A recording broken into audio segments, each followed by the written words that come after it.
Saudara-saudari yang terkasih dalam Kristus, berkah dalam. Saudara-saudari, entah bagaimana, suatu saat pasti tangan kita itu kotor. Kalau misalnya tangan kita kotor, itu pasti kita agak kesulitan untuk melanjutkan pekerjaan kita atau megang apapun, karena itu pasti akan mengotori semuanya. Apalagi kalau kita harus berhenti untuk makan gitu. Maka mau tidak mau, kalau kita ingin bersih ya kita harus mencuci tangan kita. Begitupun sebenarnya kalau kita menengok hati dan pikiran kita, seringkali juga ada banyak hal yang membuat gelap. Tapi biasanya itu berkaitan dengan kelemahan dan dosa-dosa kita.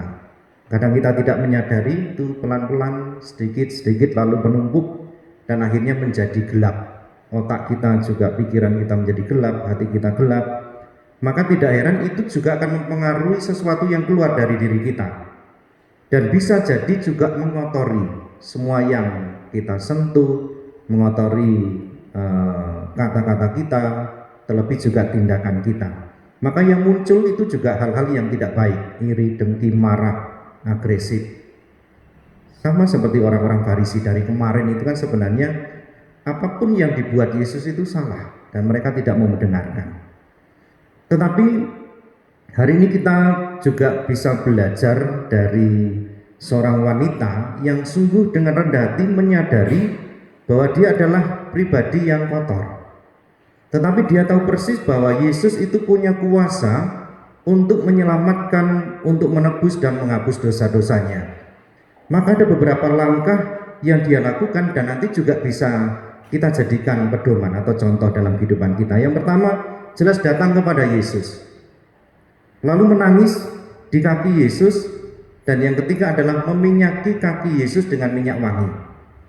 Dan saya kira ketika kita juga merasakan atau mengalami atau memiliki dosa yang banyak, mari kita juga berani datang kepada Yesus. Ruang pengakuan itu selalu terbuka.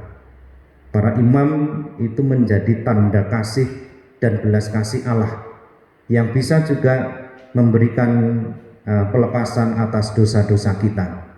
Tergantung apakah kita mau memperoleh keselamatan atau tidak.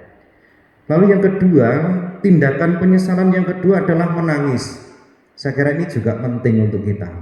Menangis bukan tangisan buaya, tetapi mengalir dari hati yang sungguh menyesal, sadar bahwa kita itu terluka dan orang lain juga terluka, gereja itu terluka. Tangisan kita mau menunjukkan bahwa kita ingin menyembuhkan luka dalam hati kita karena dosa-dosa kita, tetapi juga penyesalan, pertobatan karena kita juga melukai gereja, melukai orang lain dan juga melukai Allah sendiri. Lalu yang ketiga, tindakan penyesalan yang selanjutnya adalah menuangkan minyak wangi. Saya kira setelah kita mengalami pertobatan, lalu juga penghapusan atas dosa-dosa kita, mari kita juga memberikan sesuatu yang wangi kepada orang lain, memberikan sesuatu yang baik, yang keluar itu bukan bau busuk, tetapi yang wangi, yang enak, yang bisa diterima oleh orang lain. Saudara-saudari yang terkasih, mari kita belajar memakai kesadaran kita. Kalau kita berdosa, kalau kita banyak kesalahan, kita pakai kesadaran kita bahwa ini tidak benar, ini tidak baik, ini salah, ini dosa. Supaya apa? Supaya sama seperti kalau tangan kita kotor, tindakan kita yang cepat adalah segera membasuh tangan kita, membasuh hati kita, membasuh pikiran kita, supaya bersih lagi, berkenan di hadapan Allah, dan akhirnya kita juga menjadi berkat bagi orang lain. Kemuliaan kepada Bapa dan Putra dan Roh Kudus, seperti pada permulaan, sekarang, selalu, dan sepanjang segala abad.